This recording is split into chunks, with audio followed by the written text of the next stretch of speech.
Shows like CSI have shown that people how valuable science can be in solving crimes. Now, a new tool being used to understand those who commit the crimes. WGN's Larry Potash takes a look at the case of Janine Nicarico. In that case, jurors took into account an MRI scan of her attacker's brain. What possesses a human being to kill a little girl like Janine Nicarico?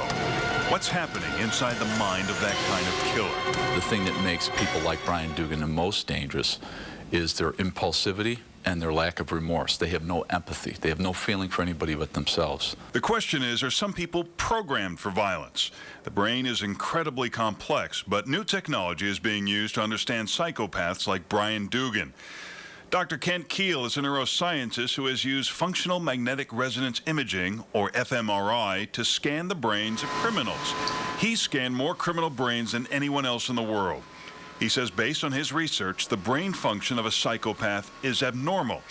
In what may be a courtroom first, Dr. Keel used Brian Dugan's fMRI brain scans to demonstrate to the jury that a psychopath's brain looks very different. Brain images of Brian Dugan showed that in the area of the brain where you normally would show things like empathy, understanding, some decision-making, he had no gray matter, which basically means there was nothing there that was firing properly. The defense team's hope was not to excuse Dugan of responsibility, but to save him from execution. I think people are afraid of what we were bringing forward because people want to think that criminals are just evil people. And if someone has a physical defect, then we should look at them differently, and we shouldn't necessarily put them to death.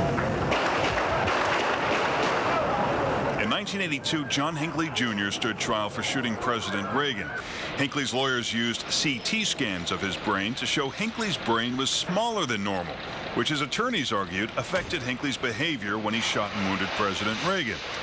Dr. James Kavanaugh was an expert for the government in the Hinckley trial, and 25 years later, an expert for the defense in Brian Dugan's trial. He says the Supreme Court has ruled you cannot execute a juvenile or someone who is mentally retarded because science shows their brains are abnormal. So, by extension, we were trying to take that same step with the psychopath, but let's face it, there is a big difference between how the public feels about a mentally retarded individual or a child who granted does a horrible thing, but still a kid in terms of applying the death sentence. While the research is gaining traction with many neuroscientists, it is still very new. I think neuroimaging is a helpful tool in the context of trying to understand what brain regions might be implicated in someone committing a horrific crime. But aside from that, to take it the step further and actually have it be a definitive piece of evidence in the court system, I think we're just many, many years away from that. In the meantime, brain imaging could help researchers develop some kind of therapy or medication. And experts say the traits of a psychopath are not limited to criminals. They can even be found in CEOs. In the general population, an estimated 1% of men are psychopaths. The rate is much lower for women. What may help separate murderer from millionaire is whether parents recognize behavioral problems in their children and get help at an early age. But DuPage County Prosecutor Joe Burkett says society doesn't ask much of us.